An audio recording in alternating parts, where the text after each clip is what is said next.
Welcome to Spoiler Piece Theater, the podcast that doesn't give a shit about spoilers. We just want to talk about the movies.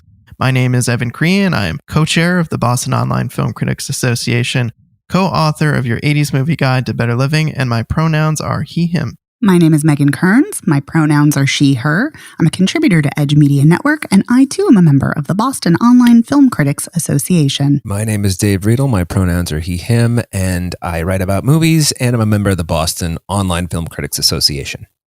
And yes, I am. On this, yes, you are.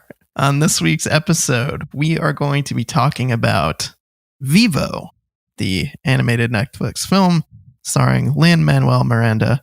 We are going to be talking about The Suicide Squad, not to be confused with Suicide Squad. And we are going to be talking about Beckett, the new thriller with John David Washington that's on Netflix. But before we dig into this week's movies, I wanted to let you know about this week's Patreon exclusive audio.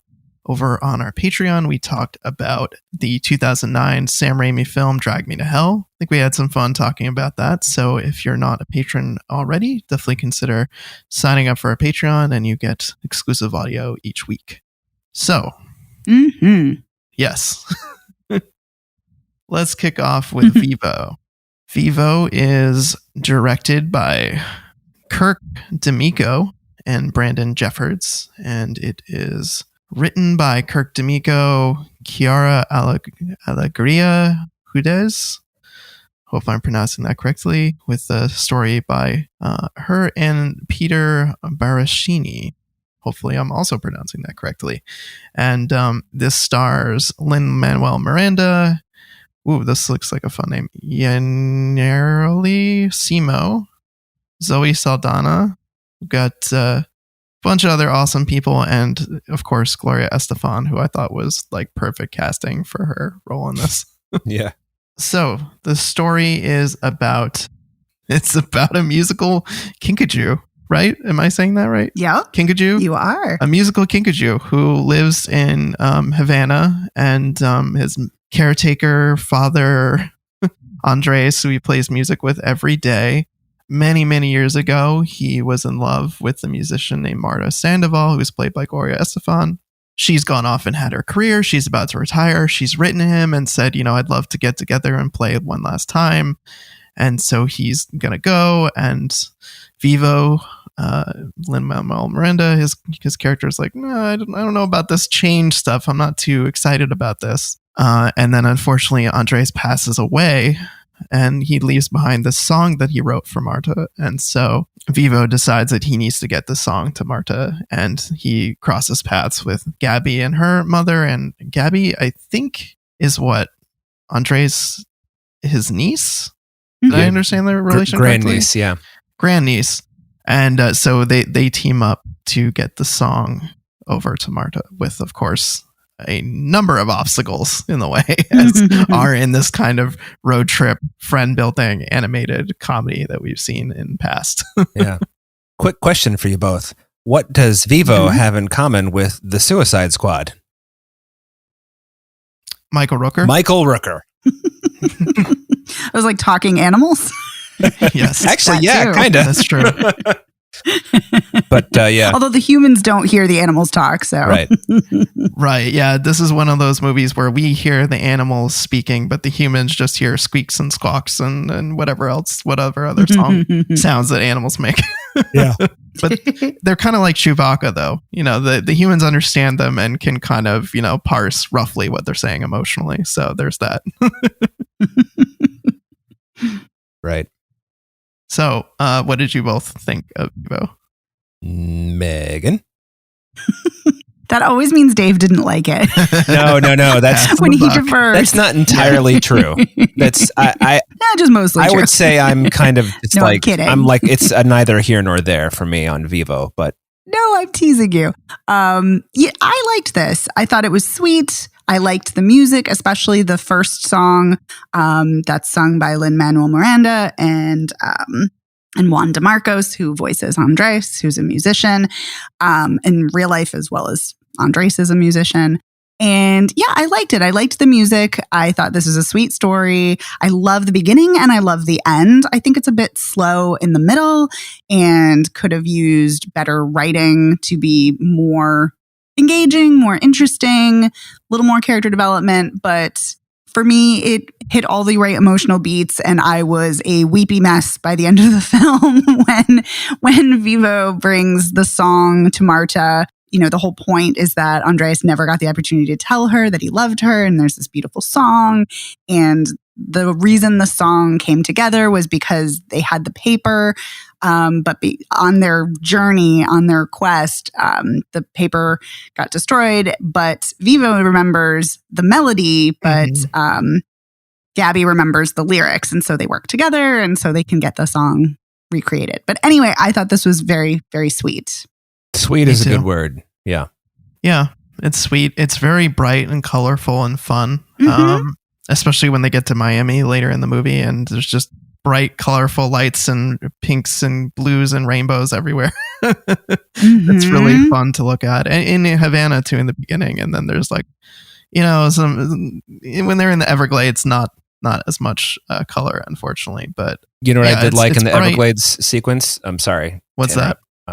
That when Michael Rooker as the anaconda is singing his song, which that whole sequence is like way too short. They get away from that anaconda too easily.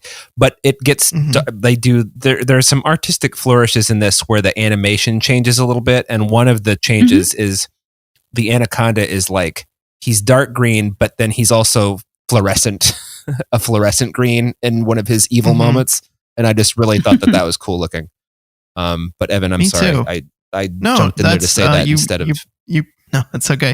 You brought up something that I really liked in the movie as well. The switching and the styles of animation I loved when we're seeing Andres and Marta together. They switch to kind of like hand drawn, almost like pencil-y, color pencil kind of look with a lot of lights and the really cool like Art Deco style.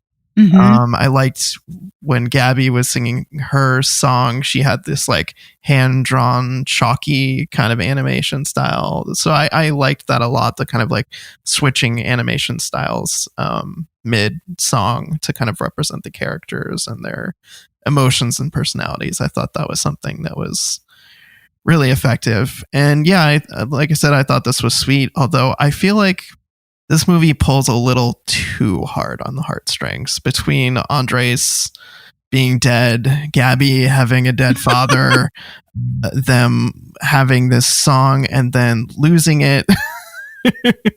And then also like later Gabby gets caught when they're trying to get the paper to Marta and just Vivo gets through. And then it's just, I feel like I also was like tearing up a lot during this as well, Megan. But then there were points where I was like, I feel like we didn't need to hit this many like things below the belt to make me start crying. I feel like there was enough sweetness here that we didn't need to go all of these places. Like when Gabby's like, I was fine with it. But I didn't get to tell my dad I loved him. I was like, oh, come on. Yeah. No, I love that. I love that. Lay it on thicker. Yeah. What I wrote in my notes was, this is the last thing I wrote is, it's a good thing Lin-Manuel Miranda is so talented because otherwise this would be really tedious. But you know what I did really like, and this will surprise you both. Gabby's song, My Own Drum, fucking loved it. Maybe because it's so percussion heavy. Loved it. A lot of the other songs, like I really like Latin music, and I was just kind of bored by a lot of the music in this. As anybody who's listened to the show knows, I've played drums my whole life. So one of the things you do as a drummer is you listen to a lot of Latin music because there's so much percussion and it's great. And, you know, you hear how musical percussion can be instead of people just banging on things. And in this movie, I kind of felt like people are just sort of banging on things. So there was that. But it did have its moments. I felt, like I said, Gabby's song. I liked the ending song, like that played right before the credits when like the entire cast had their moment. Yeah. Like Gloria Estefan had her moment, and the Sand Dollars, who are the faux Girl Scout troop, I guess you would call them. I don't know. Which is actually, I thought the three of them were pretty funny. The whole idea that they want to take Vivo and, you know, get him to like a shelter for exotic animals. Yeah, I thought that this was just, there's just too much saccharine and too much. I feel like we've just seen a lot of this before. Just sort of like, I've got to, I'm on this mission to do this thing with, and I've got to accomplish this task. And at least it wasn't, about how everybody has feelings like in every Pixar movie. But it was. I don't know. It was all right. I love that about Pixar movies, but well, anyway. you know what? Ever since I saw that, it was a meme where like it describes every Pixar movie. It's like, what if bugs had feelings? What if blah had feelings? And then it gets to what's the movie about the feelings? Inside Out. What if feelings had feelings? I was like, it's true. They really are like that. It's so true.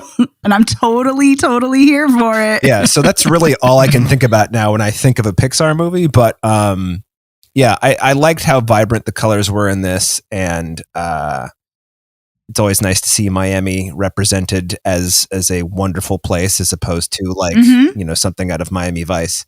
Because Miami is Miami great. Is, I love Miami. Love my always down to too. go to Miami. And Key West as well. I feel get kind of mushy anytime Key West comes up because we took our honeymoon there. So it's like, I don't know. I have warm, fuzzy feelings when I think of Key West. Oh, then related, Evan, you should rewatch Running Scared because they spend a lot of time in Key West and Running Scared. Sweet. Anyway, that's Never. I did not see that segue coming. I have to tell you. No, me neither. Anyway, Pixar, yes. Running Scared, not so much. Yeah. Anyway, this was just fine. I did other things while I was watching it, and if the music really struck me, then I would sit down and watch. But I found the story itself pretty pedestrian. So. Yeah, it's interesting because it's definitely not. You're absolutely right. It's not a unique story. Although this film was worked on or in the works in development for over 10 years, which is kind of interesting. Wow. Because DreamWorks originally was going to do it, and they approached Lin-Manuel Miranda after the success of In the Heights because they wanted to do an animation with him, and then the film got delayed, and then Sony picked it up, and so it is. I'm sure the story has changed over the years, but it is kind of interesting that, this story we've seen so many times in animated films, especially, somewhat recently, but so it's definitely not breaking any new ground, but I'm always here for representation, especially Latinx representation. I'm always here to see bright, colorful animation. And something I wanted to say about it when you guys were talking about how you both loved the switching of the styles. And I completely agree. And I always love that too. And I really loved the kind of Art Deco animation that you were talking about, Evan, when we see Andres and Marta. And it reminded me so much of The Princess and the Frog when Tiana is singing about her restaurant. And it's very similar to that kind of animation style. And I don't know if that was an intentional nod or not, but regardless, I loved it. So, Nice. There were a couple stray things that I just thought were funny or cute that I wanted to mention. One was when she threw the bicycle onto the raft and it sank underwater. And then you heard the bubble came up to the water and popped, and you heard the bicycle chime from the bubble. Yeah. That was funny. The other thing was when the snake played by Michael Rooker was obsessed with having everything quiet, and then they just cut to this like really chubby woodpecker that's like about to peck the wood, about to peck the tree, and then just goes tap. Yeah, love a good bird. Could have used more Anaconda. And the thing that's kind of funny is this is the sort of movie that I would show to Henry, except I think the Anaconda would freak the shit out of him. So I won't be showing Vivo to him. But oh well. I loved the Anaconda. Anytime you can throw an Anaconda in a movie that's not called Anaconda, I'm on board. I guess. Are you into the Jungle Book with Ka then? Oh, for sure. Isn't Trust in Me his big song in that? Yeah. I love Trust in Me. So I had no idea you had such a snake thing. I like snakes. I don't really want to be around them much, but I think they're quite beautiful and all that sort of thing. But you probably won't find me with a pet boa constrictor or anything anytime soon. Fair enough. So I thought Vivo was super cute, and I loved him. He especially in his little sounds, his little like. You know what I thought was really almost like Baby Yoda sounds. Yeah, you know what I thought was cute about Vivo? His hat. I loved his hat. I love the hat. Yes. So Love the hat. Yeah, I loved Vivo. Yes, he's very cute. And like I said, he's played by Lin-Manuel Miranda, so you know that he's like charming and effervescent. So Exactly. Cool. So any other thoughts on Vivo before we move on to the Suicide Squad? not for me. Megan? Nope, just that I liked it. Yeah, me too. I liked it. I didn't love it, but I liked it quite a bit. It was very enjoyable. So, the Suicide Squad. I'm just going to keep saying it different ways, putting different emphasis on it. So this is written and directed by James Gunn. It's his take on the famous supervillain, the famous DC supervillain anti-hero crack team. I don't know what to call them. Crack team. Yeah. Task Force X, as they're referred to in the movie. Right. And I like that this movie doesn't really fuck around with backstory too much. They're just kind of like, hey, here's Michael Rooker. He's a bad guy. We're letting him out of prison for a little while to do this thing we need him to do. Oh, look, we're injecting him with a thing that'll blow up his brain if he doesn't do what we tell him. Okay, go on your mission now. Yeah, it really doesn't waste any time the way the first one does. That's true. I could have done without the bird killing, but Same. Yep. That's because we already know he's a right. Yeah, because we already know he's a quote bad guy. Like this, he's in prison. Well, so to speak. But yeah. To film rules, we know he's a bad guy. That was entirely unnecessary. I didn't love how in the next kind of like part of the movie we like go forward, and then I didn't love all the time jumping aspects. Like I didn't think it was always effective. I should probably talk more about the plot though. So there's like some people left over from the first Suicide Squad movie who are in like the B team, I guess, who are supposed to like drop on this beach in this fake Latin American island nation. The Corto Maltese, which is also mentioned in Batman, the 1989 Batman. Don't forget that, because it's a DC thing. I did forget that, so thank you for. I had as well. So nice job, Dave, bringing us back around. Well, you know what it is I was like, why do I know Corto Maltese? And I Googled it and like, oh, it's one of DC's like things they created so you could have locations. Yeah. I'm so glad you said it because it was driving me bonkers too, and I forgot to look it up before we started recording. So thank you. Yeah, you're welcome. That was a good reference. So anyway, so they've got like the B team that's creating the distraction, and then the A team, which has got Idris Elba, it's got John Cena, a few other folks. I know it's like a weird mix of people. There's like a bunch of people that you're like, oh, I think they're going to be in this movie more, like Pete Davidson and Nathan Fillion and Michael Rooker. You're like, oh, they're going to be in this, cool. And then they just like get killed unceremoniously in this like beach distraction that they're trying to create for everyone else to get in there. And they're trying to get to this facility that the Germans, the Nazis were using for a while. And then like what the US took over this facility, or I don't know, that's doing all kinds of weird experimentation. And there's this starfish alien guy Starro that they're experimenting on, and he does this little thing where he shoots out little stars that face hugger style latch onto people's faces, and then he can control them as like one kind of hive mind. It's a little bit convoluted, like you'd expect from a superhero movie like this, but that's the gist of it. Is they're trying to get into that facility. They're supposed to take it down, I guess, to cover up the U.S. involvement, because supposedly they experimented on kids there or killed kids. But they don't know that. They don't know that that's what they're supposed to do. They just know they're supposed to destroy Jotunheim and destroy all the records. Yes. Right. Which, by the way, I just want to say I love that it's called Jotunheim, because that is the land of the giants in Norse mythology, and I love it. So I knew the whole time that they're going in, I'm like, oh, Starro, or the Project Starfish, I'm like, it's going to be a giant, and I'm so glad it was a kaiju. But anyway, I digress. Yes. I'm getting ahead of myself. No, I mean, so yeah, they break into the facility that the Starro gets loose and starts, wreaking havoc on the city. And even though technically they've completed their mission, the rest of the folks who are still around decide to go and help and stop this thing from destroying everything. Right. And the reason their chips in their brains aren't blown up for going against mission is because someone whacks Viola Davis over the head so she can't kill them all. Right.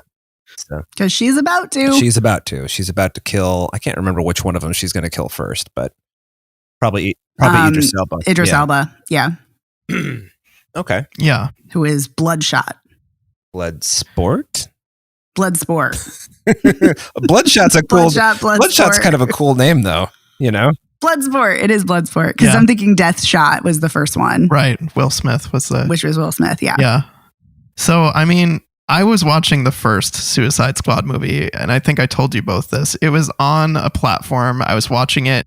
It left the platform when I was in the middle of watching it, and I wasn't upset. I had no desire to see the rest of the movie. I didn't care. Right. So Oh, you mean the first Suicide Squad? the Oh, it's first- terrible. yeah. the first one.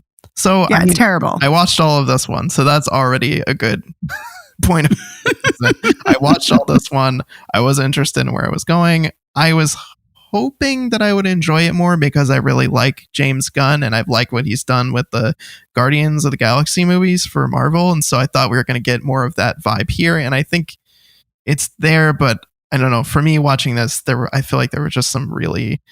First of all, I think it was just trying too hard. Period. Like it was just trying too hard to course correct from the gritty glibness of all of the other DC movies. I feel like it swung too far in the other direction for me. But yeah, I mean, I think there's just some disjointed choices here in the storytelling that didn't work. But I'd love to hear what you both thought of it. Are you sure you'd love to hear what I thought of it? I don't know. I might have changed my mind. I'll put it to you this way. I didn't hate it the way I hated Annette or John in the Hole last week, but expectations were low. Reality was lower. And then, yeah. And then I just think it was disgusting and distasteful and worst of all, really boring. And I think the only thing that I know a lot of the stuff in this is supposed to be funny. The only thing that I found funny, and it's kind of surprising because it's such a violent moment, when they're going through the rebel camp and they're killing all the rebels thinking that they're like the Corto Maltese army. There's one guy who's asleep that John Cena like stabs 7 or 8 times in the background as he's walking through like it's no big deal. And that made me laugh. Everything else in this movie, I just thought it was fucking gross. I mean, and I'm not squeamish, as you both know. I hated the whole hive mind thing. I hated the little tiny starfish shooting out from the armpit of the big starfish. I hated that Idris Elba was like dull. I thought Margot Robbie was underused. The polka dot man, before he gets flattened, I'm like, at what point does he get flattened? Then he gets flattened. Like it just everything was. You saw, I saw that moment coming. I hear you on some of that stuff. Like to me, the gore I felt like was over the top, but and sometimes okay, but overall not super additive to the experience. And I wanted to laugh a lot more than I actually did. Yeah. But Megan, would love to hear what you thought. I honestly, I should have probably known this coming into the recording, but I didn't. I didn't know I was going to be the one to defend this movie. Yeah. So I had a blast with this, and Guardians of the Galaxy is fine. Like, I think they're fine. They're, good use of soundtrack to evoke emotion and pull on the heartstrings, but they're fine. I like banter. They're okay. But this, to me, like, it's interesting when we were talking on the Patreon about Sam Raimi kind of letting loose after Sony. That's exactly what I think James Gunn was doing here, because James Gunn started off in horror films. Yeah. And I could completely see that he was just letting completely loose without being under the Marvel umbrella and just going to town, because DC, for their, issues as a franchise filmically, they are much more violent. Like Birds of Prey is a hard R. They're allowed to be much more violent, which I appreciate as a film goer and a comic book lover. So I really was shocked by the amount of gore and violence, but I really dug it, especially like the use of practical effects, which I was very happy about. A lot of practical effects in this movie. Yeah. And I really liked that. First I'll tell you all the things I liked, and then I will tell you what I completely agree with you on, Dave, because there is something I do completely agree with you on. But yeah, I really like this. And I did not think it was boring. I enjoyed all of it. I didn't think it was funny. And I do agree with you guys. Like, I recognize it's supposed to be funny. I don't find mean-spirited things funny, though. So for me, it wasn't funny at all. But that didn't really damper or hinder my enjoyment of the film. I still thought it moved at a good pace. I found it interesting. I liked the fight sequences. So it worked for me. I liked all the banter between the characters. I liked that they're all unusual and weird. And comics are really fucking weird. And I love that this leans into that really heavily. And so I enjoyed all of that. But my favorite component or aspect of the film is I loved Ratcatcher 2. I loved her so much. I had heard before I saw the film that she was the emotional center of the film, and I completely agree. I think she is such a great character. The acting is done really well by her. And I love the rats, and I love rats. And so it's nice to see rats as a heroic force here, and not, used as something disgusting or used for villainy as they so often are, especially in animated films. So yeah, I really appreciated that. But what I will really agree with you on, Dave, is the criminal the misuse, the underutilization of Margot Robbie as the amazing Harley Quinn. It was such a disappointment, and especially seeing her first in Suicide Squad and then used so brilliantly in Birds of Prey, and really loving her. And Margot Robbie is so great as this character. It really blew my mind why you wouldn't use her more in this. And I really found it.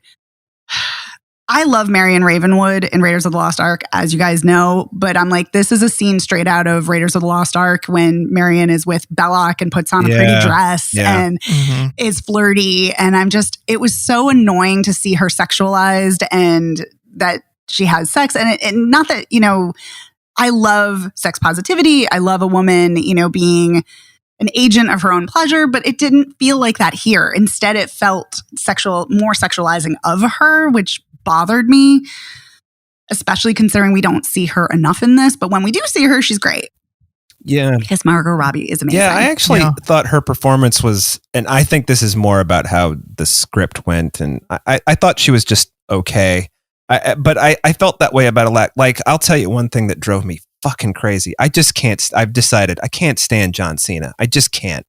And he's in this movie so goddamn much, and at least I agree with you, at least Dave. he's becoming a better actor with each movie, but he's still not, quote, good, unquote.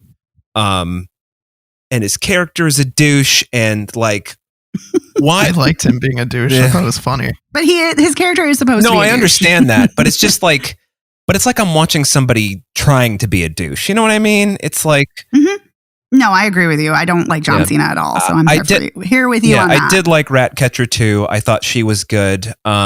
I didn't think the shark was funny. I know that's Stallone. I just thought it was fucking disgusting, especially when he rips that. This is what I mean. When he rips the guy in half in slow motion, I'm just like, I don't really, I've seen Wrong Turn 2. I don't need to see this again, in like a giant, big budget fucking movie. Like, yeah, I don't know. I was okay with it. Yeah, I don't think I minded it so much. I think.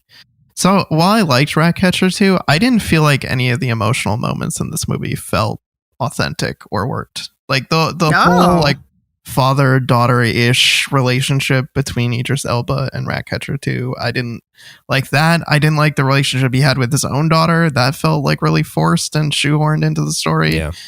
I think that was one of the things that just really didn't work for me across the movie, is I just didn't feel like any of the emotional stuff between the characters was legit. But I did like John Cena, unlike the two of you, and I loved his banter with Idris Elba. I could have watched a movie with them just being annoyed at each other, and like the scene where they're going side by side, killing all the people in the camp, I thought was hilarious. Yeah.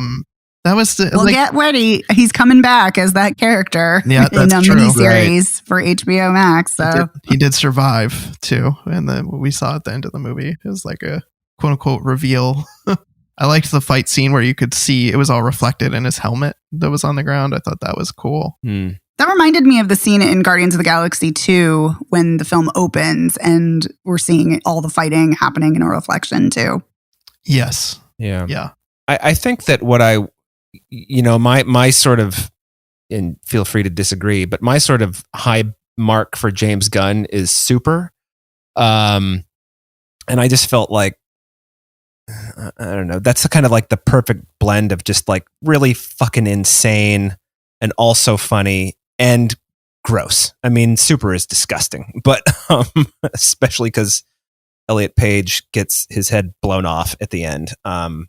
And then you get to see a horrifying close up of it. But I don't know what it is. Just the mixing of all the elements together, just the nastiness. But like we were talking about with the practical effects, I did like that. Like when the building flooded and they're swimming through the building, I'm like, oh my God, they're actually in the water. You know, and when Idris Elba is falling through the floor, like kind of, Oh my God. I'm like, I love that. I was too. like, wait a minute, I think they're actually dropping that thing, which they were. I read up on that. So, and then the city was real. You know, they built the city and all that stuff. So that was cool, but I always appreciate that when you can get that, like even though Michael Rooker fucking kills the bird at the beginning, the reflection in the water is there was the reflection in the water, and then they turn the camera the other way, and hey, there it's Michael Rooker. Like they did that, so that's all nice. But everything else, I just can't. Yeah, there was definitely some inspired camera angles, movements, visual tricks that I enjoyed. The reflection, I liked when they all kind of dropped off the plane into the water, and we were like went underwater with everybody as they were jumping off the plane. I thought that was cool. Mm-hmm.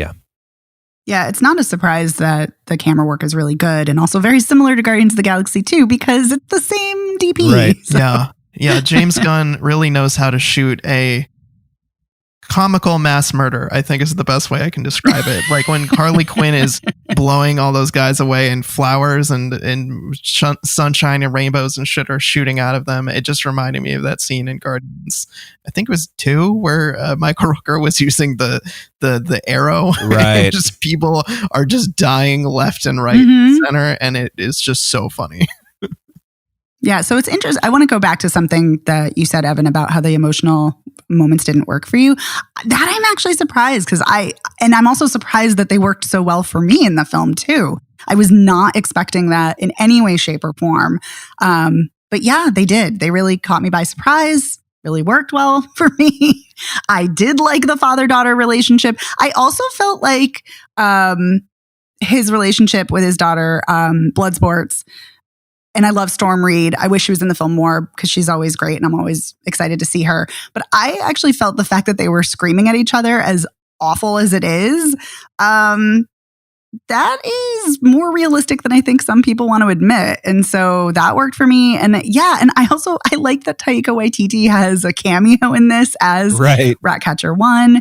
And yeah, and I really liked it. I also, speaking of the Ratcatcher, I really like, and I didn't realize this when I was watching it, I looked it up later, but I love little Sebastian the rat. And he's voiced by D. Bradley Baker, who does so much voice acting and does a lot for Star Wars Clone Wars and other animated works. And so I loved that. So anyway, it all just really worked for me. And I am actually really shocked at how much I enjoyed this and how much it worked for me, because going in, I wanted to go in with an open mind, but it's really hard when the first one I hated so much. Yeah. Mm-hmm. And yeah, I really think that James Gunn took what the first one did. And from what I read, he wanted to do something very different, even though he didn't dislike the first film. He liked elements of it. And I like that he did something different and put his own stamp on this. And I really liked that. And I also really liked that there were actual stakes. Like you didn't quite know who was actually going to survive or who was going to die. Mm-hmm. And because so often you're like, oh, everybody's going to make it except for one person who sacrifices themselves. And yeah, and I felt like, nope, everybody was kind of fair game, except possibly, Margot Robbie as Harley Quinn. I felt like she was pretty safe, but even her, you never know. But anyway, Yeah, but I'm shocked at how much. Also, the thing that we haven't even discussed yet is I kind of, not even kind of, I totally love how anti-American foreign policy this is. Like how anti-military this is. Like I am really here for that. And of course, it could do a better job analyzing that and making a commentary on that. But the fact that in the film, you learn that the US is complicit, in all of these atrocities and all of these experimentations, it's pretty damning. And I don't feel like there are enough films that are doing any kind of commentary on that, on how the US is complicit in genocide and in serious human rights violations. And so I was pleasantly surprised to see that even touched upon. Yeah, I don't know if I'd use the word pleasantly, but it's a good surprise. Yeah. I will say though, I'm always uncomfortable when we see a country and it's so often a Latin American country or an African country. And I'm intentionally saying Africa, even though it's like it's not a monolith and it is a huge, huge continent and huge place, as Latin America is also a very diverse place. But I'm always uncomfortable when we get these kind of fake countries that are kind of, perpetrating certain stereotypes or tropes. But I feel like here it's doing it in a way to make a commentary, but still. I'll buy that. Yeah, well, I mean, the revolution that's happening in the film is like the people on the ground are, they're trying to take back their country, and it's like the U.S. only wants to intervene so they can install another, dictator who's friendly, and it's just going to look the other way on all these atrocities and bury them. So, I mean, and there's really not much. You can't get much more American than that if you think about it. So.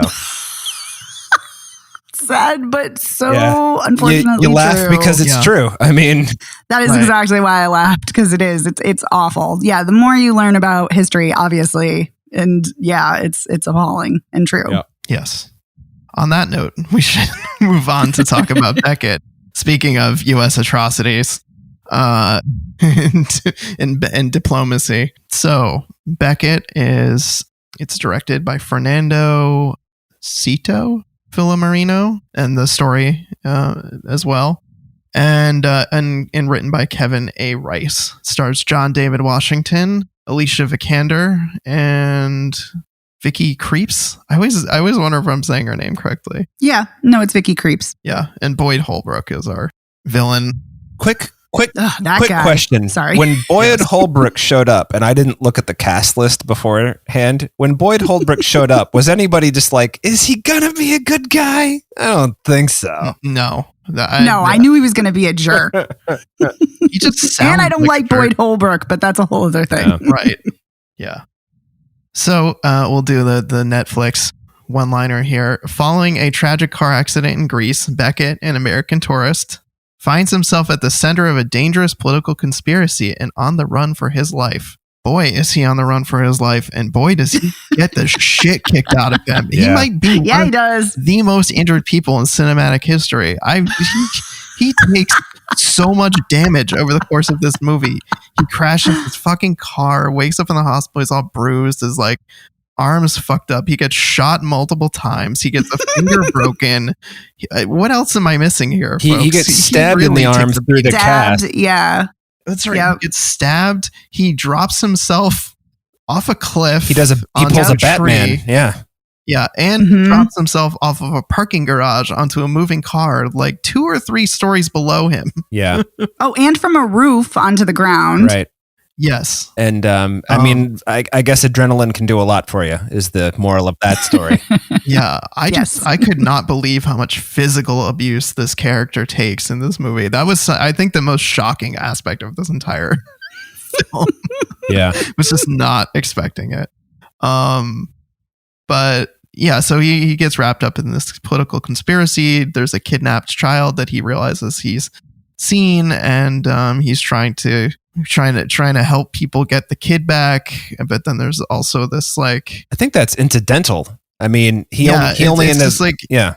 He ends up doing that in the end, but it's mostly just trying to understand what the fuck is going on and like why he's somehow wrapped up in a conspiracy when it's just like he got into a car crash and his girlfriend died in the crash, and so he's like, I don't understand why everybody wants to kill me now. Yeah. Yeah. This reminded me a lot of like 70s sort of thrillers, not so much the story itself, but the way it's set in Europe, it's somebody's on the run. Reminded me of 3 Days of the Condor? Yeah, 3 Days of the Condor with Robert Redford and Faye Dunaway. I don't know. I have mixed feelings about this though, but I'd rather hear one of you go first because, I don't know. I just shit all over Suicide Squad. So yeah, I think I have some mixed feelings about this movie too, but overall I'd say I enjoyed it. I liked John David Washington, and I liked the opening kind of scenes where we're seeing him and his girlfriend. And I feel like there's a real chemistry there. I felt like that worked. So like when they get into the car crash and when she's flung from the car and clearly not going to make it, I was like, okay, this is sad. Yeah. I feel really sad about this, and I can see his pain on this. Yeah. I don't know. There were points where I felt like the plot was a little bit, where I felt like aspects of this conspiracy were kind of underbaked. But I did enjoy seeing I enjoyed taking the ride. But Megan, sounds like you're anxious to say something, so let's. Oh, I don't know if I was anxious to say something. I was very surprised thinking that Alicia Vikander and John David Washington had any chemistry, because I think they have zero chemistry. And I don't like Alicia Vikander in any way, shape, or form. I do not think she's a good actor, although she's really good in The Green Knight. I will say that. And John David Washington, I also do not think is a good actor, although I think he's very good in Black Klansman, but I think that's more a testament to Spike Lee and his directing abilities, and Adam Driver. But I will say I really liked John David Washington's physicality here, and I was very pleasantly surprised by that. So... And I think he does a very good job being clueless. And like that sounds like an insult, but I actually don't mean it as one. I mean, his cluelessness works perfectly here. And I think he does that quite well. His facial expressions are great because he's like, what the fuck is going on? And he maintains that quite well. And his physicality is great. And you're right, he gets beat up unbelievably in this film.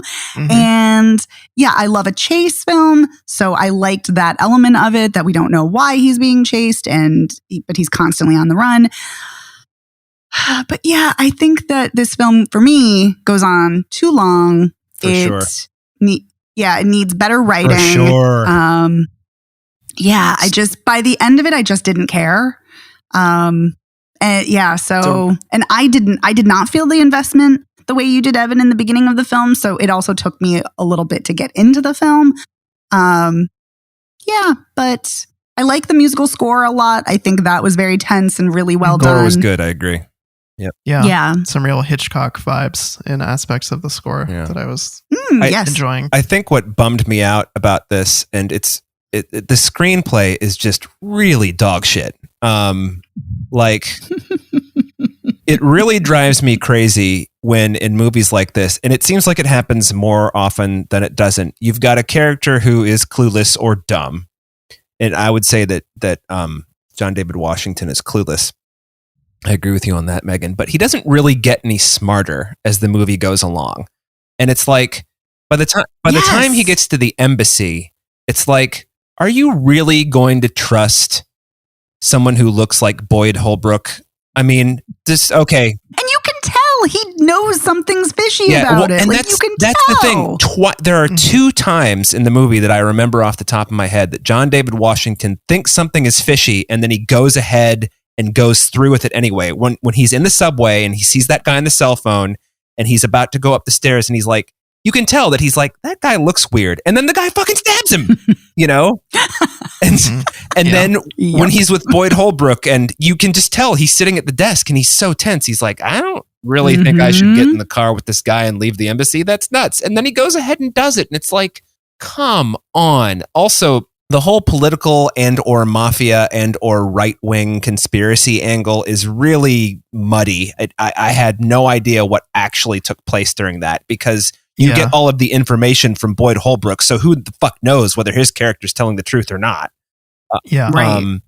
And that's where it felt underbaked to me. Yeah. It just felt like there were things they needed to flesh out more. Yeah. But I thought the direction overall was actually pretty good. I thought, I don't even remember how I felt about Alicia Vikander and John David Washington's chemistry, because I was just kind of like, I just felt dread at the beginning of the movie, because I was just like, well, I know that Alicia Vikander isn't in this much just because I can tell.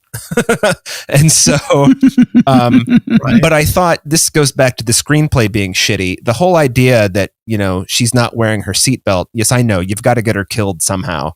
But I think that's just really, I know lots of people don't wear their seatbelts, but I also think you can see she's not wearing her seatbelt. She's going into the back seat. She's selling hats and t-shirts. Right. She's like, and then she takes a nap, and John David Washington is tired. John David Washington is tired. And it was just like, so, that, and then you see, I don't know. The things that worked for me is when like this kind of jarring action would happen out of nowhere. Like when John David Washington goes back to the house to where his girlfriend died, and he's contemplating whether to take all that Ambien and try to kill himself, and then that woman just comes in and starts shooting at him. That's the kind of stuff that was effective, I agree. Yeah. I agree. Yeah. Like the fight. Yes, chaos. Yeah. The chaotic violence was great. great. The fight with the dirty cop on the train, that was really good. Oh, that was so good. Like more, the movie needed more stuff like that. Yes.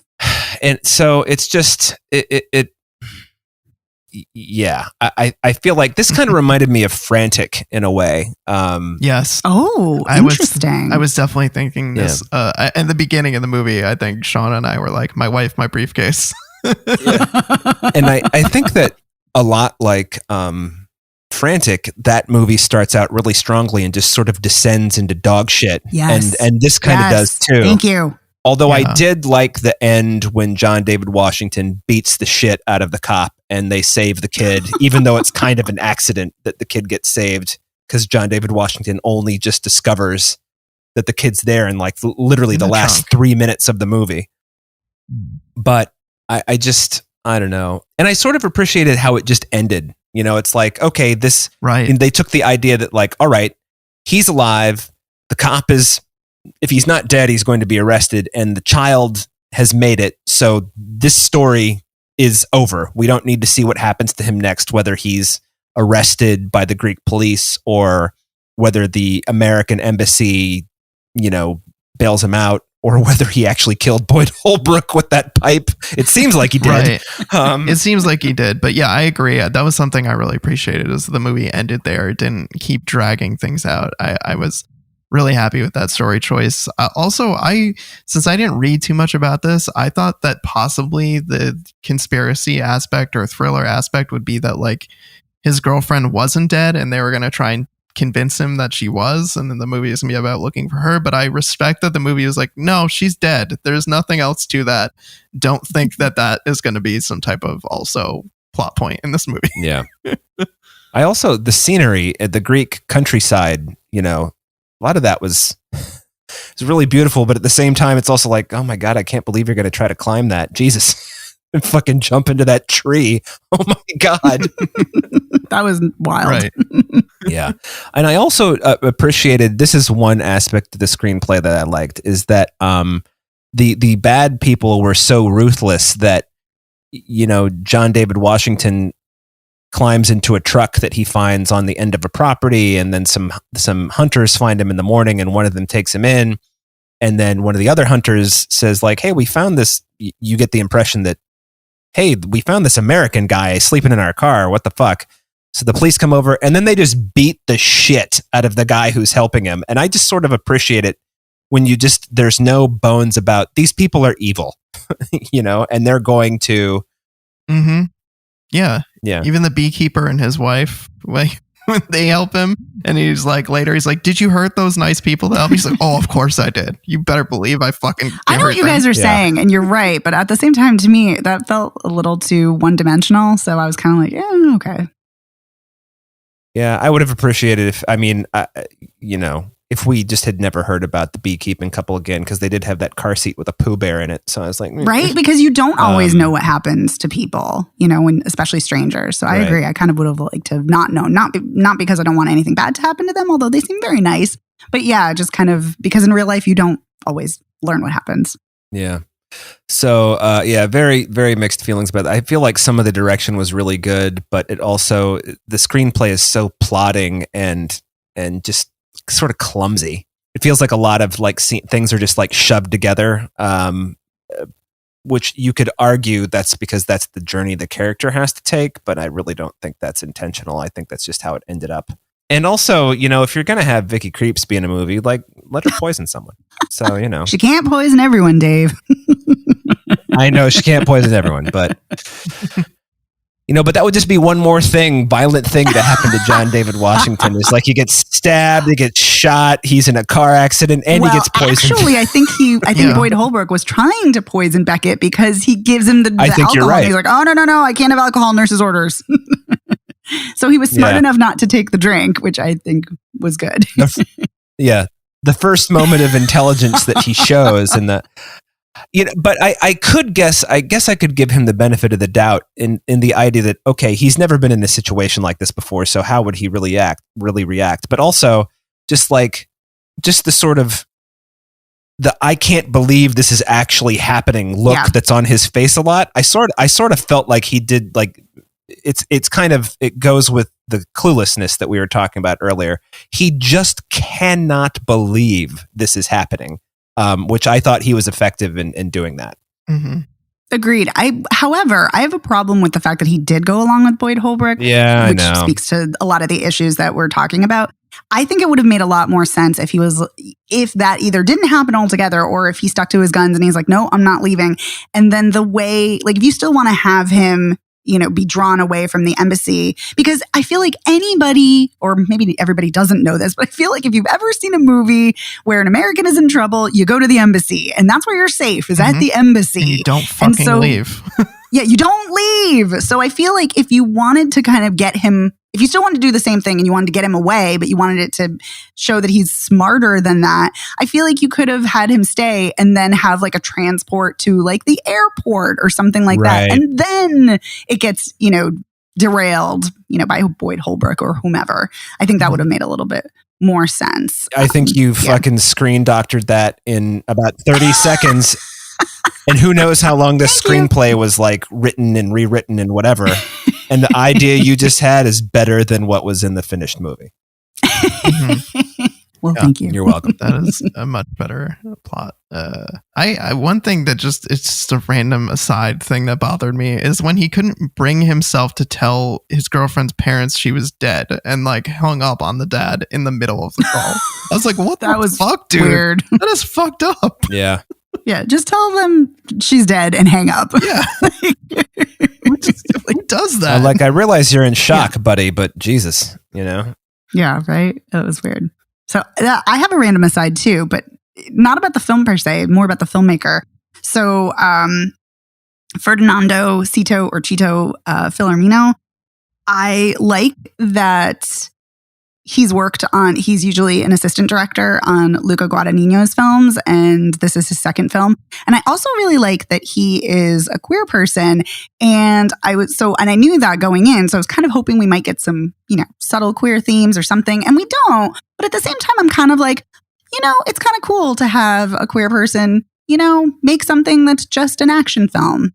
Yeah. And I kind of dug it. Yeah. I'm with you on that. Yeah, I just wish it were better. Yeah. The things that work, I think, work really well, but I just think it needed more of those good elements. And like we're saying, better writing. Yeah, just for sure. Such a crummy It's definitely the weakest aspect of it. Yeah, but I was very pleasantly surprised by John David Washington, who, like I said, I don't like, but he was really good in this. Mm-hmm. What strikes me about him, and I've thought this in a lot of his movies, is how he reminds me so much of his dad, but at the same time, he really doesn't remind me of his dad. Right? The voice exactly the same, but the acting and facial expressions not at all. He doesn't really resemble his dad so much physically. No, but yeah, he sounds like him. So uncannily so. But yeah, I could have seen Denzel being in this kind of movie, though. Oh, This for seems sure. Like it could be right up Oh, his yeah. alley in terms of, the kinds of movies we're used to seeing him in. Like, and like he's done so many kind of like one-off movies too, where you know what I mean? Like these kinds of movies, I could totally see him doing this story. Yeah. I can see, like earlier career Denzel doing this for sure. But, actually, I wonder what that would be like. Anyway, but he became, he wasn't an overnight success, but he did become, once he became famous, he's never stopped being famous. So, it's, it would be interesting to see what he would have done with this instead of, say, Ricochet. So, Ooh, but Ricochet is interesting. Ricochet is a weird fucking movie. Mhm. It's like, you think it's going to be this thing, and then it's this other thing, and John Lithgow, oh my God. So, Yeah. But anyway, back to Beckett. Sorry. Yeah. Do we have any to wrap things up? Do we have any kind of final? I thoughts really on don't. Beckett? Yeah. No, I think I said everything. Yeah, me too. Okay. So let's do our quick recap here. So Vivo is available on Netflix. What say you? See it or don't see it? If it were only that song, My Own Drum, I'd say see it. But, your mileage may vary, listeners. Listeners. I would say see it. It's cute. Yeah, I would say see it as well. The Suicide Squad, which is hard available. Wait. Sorry. I was like, hold on. Yep, we'll get there. Don't worry. The Suicide Squad, which is available right now in theaters and on HBO Max. Dave? Hard pass.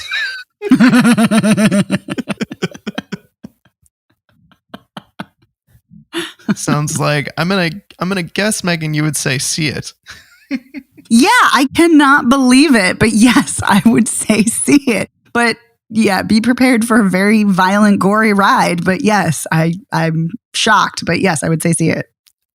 I feel shockingly lukewarm on it. I think I come down somewhere, but too. I don't know if I would go so far as to don't say don't see it. I think I would still say see it, but eh. And then that brings us to Beckett, which is also available on Netflix. What would we say?